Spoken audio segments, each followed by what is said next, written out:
Hey everyone, it's your Ice Prince, John Creighton Petersen, and I'm here to show you how to color your own metal using rubber stamping supplies and some other basics including ice enamels. So let's get started.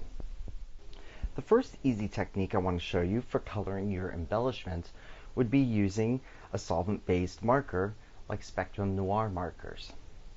These are great because they have a large chisel tip on one end, and the other end features a fine point tip. And these are great because you can use for adding on your base color. Then you can take a contrasting color and begin to just highlight where you'd like. To get really deep saturated colors, you can also take the large tip and hold it down and apply it this way. This is going to add more color. And because these are solvent-based pens, if you think you have too much of a color on there, you can simply go back in and it'll lift off some of the color. Possibilities are endless with this technique, and if you ever make a mistake, you can always use the blender pen to take away the color that you don't like. The other nice thing about using these markers is that you don't have to put a sealant on them before applying your ice resin.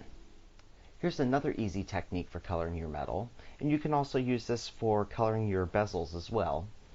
This is a piece of sheet metal from Imagine Crafts, and it was run through an embossing machine. You can also use copper, bronze, or some of your thicker metals as well, as long as you anneal the metal before you use it. I'm going to be using StazOn solvent inks, and the one thing with using StazOn with ice resin is that you do need to use the glaze-on layer protectant in between each color, because the colors can sometimes change a little bit with the resin.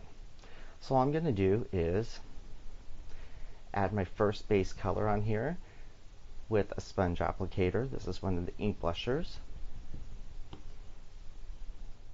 Because StazOn is a solvent ink, it's going to take 3 to 5 minutes to air dry, so you can always use your heat tool to help speed things up a little bit. Just remember, you're setting the ink, you're not melting something.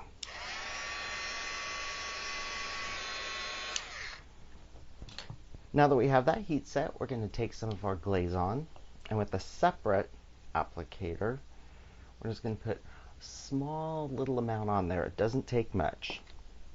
Now, I'm just going to quickly put a thin coat on here, and the nice thing about the glaze on is that it dries super quick. Already dry. Now, I'm going to add my next color on here. And again, you can just keep working the colors and alternate between the StazOn and glaze-on until you get the right combination that you'd like. Here's my StazOn colored piece of metal. Got that to the right combination that I like. And now I'm going to show you a neat way to add your iced enamels onto just the highlighted areas here. Before I add either my medium, or a little trick you can use is also using a Versamark ink pad. And I would suggest only using the Versamark ink pad if you're going to be covering this completely with resin and setting it. Before I start, I'm going to use, this is a little anti-static bag that rubber stampers use. And I'm just going to rub this along the top. This is going to keep my iced enamels from going everywhere. You can also use a dryer sheet for doing this as well. So now that I have that on there, I'm just going to take my Versamark pad. And it's got a little bit of leftover iced enamels for another project on here. They tend to get that way. And I'm just lightly going along the top of the embossed portion of the metal. And now I'm going to pour on and tap off my turquoise iced enamels. Look at how great that looks. Now, let's go ahead and heat set this.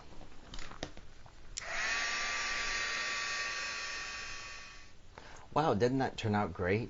Now, if I want to make this look a little more antiqued, I can now go back in with my StazOn and my little applicator and just lightly go over those highlighted areas again, just to kind of take down that bright turquoise color.